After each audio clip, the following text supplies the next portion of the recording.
Hi friends, welcome to my channel.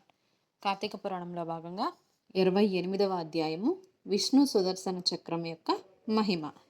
Janaka మహారాజా, వింటివా దూర్వాసుని అవస్థలు? తాను ఎంతటి కోపవంతుడైనను వెనక ముందు ఆలోచింపక ఒక మహాభక్తుని చిత్తశుద్ధిని శంకించినాడు కనుకనే అట్టి ప్రయాసములు పాలైనాడు. కావున ఎంతటి గొప్పవారైనను వారు ఆచరించు కార్యములు జాగ్రత్తగా తెలుసుకొనవలెను. అట్లా దూర్వాసుడు శ్రీమన్నారాయణ్ణిక్కడ సెలవు పొంది తన్ను వెన్నంటి తరుముచున్న విష్ణు చక్రాన్ని చూచి భయపడుచు తిరిగి మళ్ళీ భూలోకానికి వచ్చి అంబరీషునికి కడకేగి, అంబరీష, ధర్మపాలక, నా తప్పు క్షమించి నన్ను రక్షింపుము. నీకు నాపై గల అనురాగంతో ద్వాదశి పారాయణముకు నన్ను ఆహ్వానించితివి.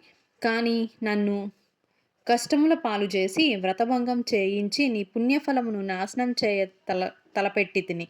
కానీ నా దుర్బుద్ధి నన్నే వెంటాడి నా ప్రాణమును తీయుటకే సిద్ధమైనది. నేను విష్ణువు కడకేకి ఆ విష్ణు చక్రము వలని ఆపద నుండి రక్షింపమని ప్రార్థించి తిని. ఆ పురాణ పురుషుడు నాకు జ్ఞానోదయం చేసి నీ వద్ద కేగమని చెప్పినాడు. కావున నీవే నాకు శరణ్యము. నేను ఎంతటి తపస్సాలినైనను, ఎంత నిష్టగల వాడినైనను నీ నిష్కలంక భక్తి ముందు ఏమీయును ఫలితం చేయలేదు. నన్ను విపత్తు నుండి కాపాడు అని అనేక విధాల ప్రార్థింపగా అంబరీషుడు శ్రీమన్నారాయణుని ధ్యానించి, ఓ సుదర్శన చక్రమా, నీకివే నా మనఃపూర్వక వందనములు. ఈ దూర్వాసు మహాముని తెలిసియో తెలియకయో తొందరపాటుగా ఈ కష్టమును కొని తెచ్చుకొనెను.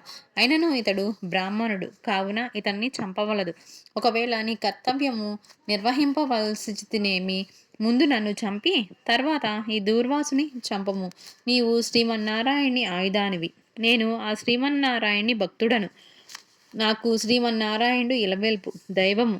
నీవు శ్రీహరి చేతిలో నుండి అనేక యుద్ధముల్లో అనేక మంది లోక కంటకములను చంపితివి గాని శరణగోరు వారిను ఇంతవరకు చంపలేదు. అందువలనే ఈ దూర్వాసుడు ముల్లోకములు తిరిగినను ఇతన్ని వెంటాడుచునే ఉన్నావు కానీ చంపలేదు. దేవ, సురాది భూతకోటులన్నీయు ఒక్కటిగా ఏకమైనను నిన్నేమియు చేయజాలవు. నీ శక్తికి ఏ విధమైన అడ్డునూ లేదు. ఈ విషయంలో లోకమంతటికి తెలియను. అయినను ముని పుంగవునికి ఏ అపాయము కలగకుండా రక్షింపమని ప్రార్థించుచున్నాను. నీ యందు ఆ శ్రీమన్నారాయణ శక్తి ఇమిడి ఉన్నది. నిన్ను వేడుకొనుచున్న నన్నును శరణు వేడిన ఈ దూర్వాసుని రక్షింపము అని అనేక విధాల స్తుతించుట వలన అతి రౌద్రాకారంతో నిప్పులు గక్కుతున్న విష్ణు చక్రాయుధము అంబరీషుని ప్రార్థనలకు శాంతించి, ఓ భక్తాగ్రేశ్వర అంబరీష, నీ భక్తిని పరీక్షించుటకిట్లు చేసితిని గాని వేరే కాదు.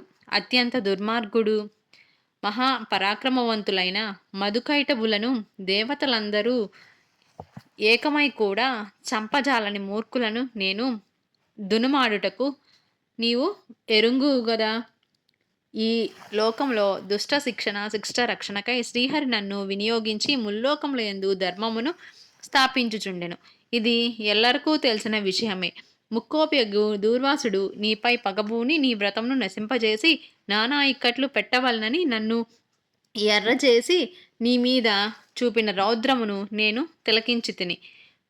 నిరపరాధివగు నిన్ను రక్షించి ఈ ముని గర్వము అణచవలనని తరుముచున్నాను. ఇతడు కూడా సామాన్యుడు కాదు. ఇతడు రుద్రాంశ సంభూతుడు, మహాబ్రహ్మ తేజస్సు కలవాడు, మహాతపస్శాలి. రుద్రతేజము భూలోకవాసుల అందరికను చంపగలదు గాని శక్తిలో నాకంటే ఎక్కువ ఏమీయూ కాదు. సృష్టికర్తయగు బ్రహ్మ తేజస్సు కంటెను కైలాసపతియగు మహేశ్వరుని తేజస్సు కంటెను ఎక్కువైనను శ్రీహరి తేజస్సుతో నిండి ఉన్న నాతో రుద్ర తేజస్సు గల దూర్వాసుడు గాని క్షత్రియ తేజస్సు గల నీవు గాని తులతూగరు. నన్ను ఎదుర్కొన్న జాలరు. తనకున్న ఎదుటివాడు బలవంతుడై ఉన్నప్పుడు అతనితో సంధి చేసుకొనుట ఉత్తమము. ఈ నీతిని ఆచరించి వారు ఎటువంటి విపత్తుల నుండి అయినను తప్పించుకొనగలరు.